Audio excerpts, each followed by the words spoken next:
Hello everyone, welcome to 360 degree of life. आप लोगों का बहुत बहुत स्वागत है हमारे 360 डिग्री ऑफ लाइफ पे। तो दोस्तों, आज मैं आप लोगों के लिए इंडियन स्पीच लेके आया हूँ। जैसा कि आपने मेरा रिसेंट वीडियो आपने देखा होगा, तो मैंने इसके बारे में जिक्र किया था ताकि आप लोगों को पता चले। तो मैं बहुत कुछ खास बातें इस ब्रीड के बारे में मैं लेके आया हूँ, इंडियन स्पीच। तो बहुत लोग इस डॉग को मतलब नहीं जानते हैं। बहुत लोग जानते हैं कि सिर्फ वाइट में ही आता है, कुछ लोग जानते हैं ब्राउन ब्लैक में आता है, पर ब्राउन के बारे में बहुत कम लोग जानते हैं। तो मैं आपको बता देता हूँ, जो इंडियन स्पीच है ये 3 कलर में आता है, एक वाइट, एक ब्राउन, एक ब्लैक। ठीक है। इंडियन स्पीच पॉपुलर हुआ है हमारे इंडिया में 1980s और 1990s से। ठीक है। ये इंडियन ओरिजिन का ही ब्रीड है। आप लोगों को खुशी हुआ होगा जानकर। ठीक है।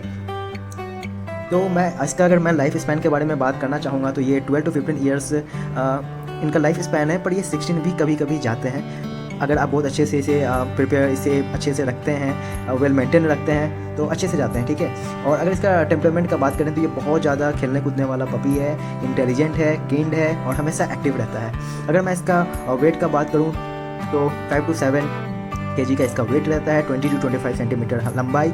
अगर इंडियन से बात करूं तो मुझे आपके घुटने से थोड़ा सा छोटा आएगा। अगर आपका हाइट ऑलमोस्ट 5.5 या 5.7 है तो आपके घुटनों से थोड़ा छोटा आएगा ये। और अगर मैं इसका कॉस्ट के बारे में बात करूं तो ये मात्र 4,500 रुपये से 8,000 तक है, मतलब 4,500 to 8,000। ओके।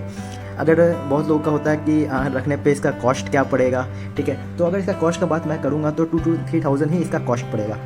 ठीक है। और ये बहुत लो मेंटेनेंस कॉस्ट डॉग है, मतलब आप रख सकते हैं कोई भी middle class, lower class, higher class, कोई भी ये ब्रीड को ईजिली अफोर्ड कर लेंगे। ठीक है। तो अब मैं बताता हूँ, यहाँ पे बहुत लोग कंफ्यूज जाते हैं। एक्चुअली हमारे ये इंडियन स्पीच को लोग इंडियन स्पीच नहीं बोलते हैं, इसको कभी कुछ लोग पोमेरियन बोलेंगे, कुछ लोग पवेलियन बोलेंगे। तो मैं इसका कन्फ्यूज़न दूर करने के लिए मैं यहाँ पे ये तीनों डॉग को तीनों के नाम के साथ मैं यहाँ पे प्रेजेंट किया हूँ। तो जो ये है, ये एक वाइट कलर के ऊपर इंडियन स्पीच है, और पोमेरियन पवेलियन नाम का कोई डॉग नहीं होता है, इसको पेपिलोन कहते हैं। पेपिलोन एक अलग ब्रीड है, और जो सबसे नीचे है वो पोमेरियन है। पोमेरियन एक अलग ब्रीड है। तो तीनों डॉग अलग अलग ब्रीड है, और वो जिसको आप हमेशा पवेलियन कहते थे, उसका नाम है इंडियन स्पीच। तो तीनों 3 तरह का डॉग है। और जो अगर सिमिलर कहेंगे तो इंडियन स्पीच और पोमेरियन थोड़ा सा है, क्योंकि इंडियन स्पीच का क्या होता है कि जो आगे का फेस है वो थोड़ा निकला होता है।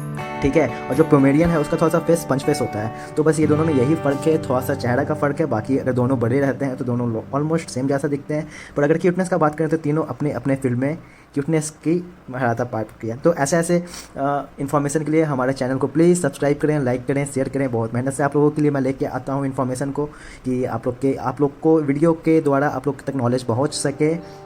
अगर आपके पास टाइम है तो ही वीडियो देखें, नहीं तो इसको मत देखें। लाइक कर लें, सब्सक्राइब कर लें, डाउनलोड कर लें, और जब भी आपको टाइम मिले तभी देखें, तभी आपका कन्फ्यूज़न दूर होगा। अब अगर मैं यहाँ पे पपीज़ का बात करूँ कि कितने बच्चे देते हैं, तो ऑलमोस्ट हर इंडियन स्पीच 3 से 4 बच्चे देते हैं। ठीक है। ये कभी कभी 5 हो जाता है, कभी 6 हो जाता है, कभी 3 हो जाता है। तो ये आपके इंडियन स्पीच का कैपेबिलिटी के ऊपर है। तो ऐसे इन्फॉर्मेशन जानने के लिए हमारे चैनल को सब्सक्राइब करें, लाइक करें, शेयर करें और बने रहें। Thank you for watching 360 degree of life.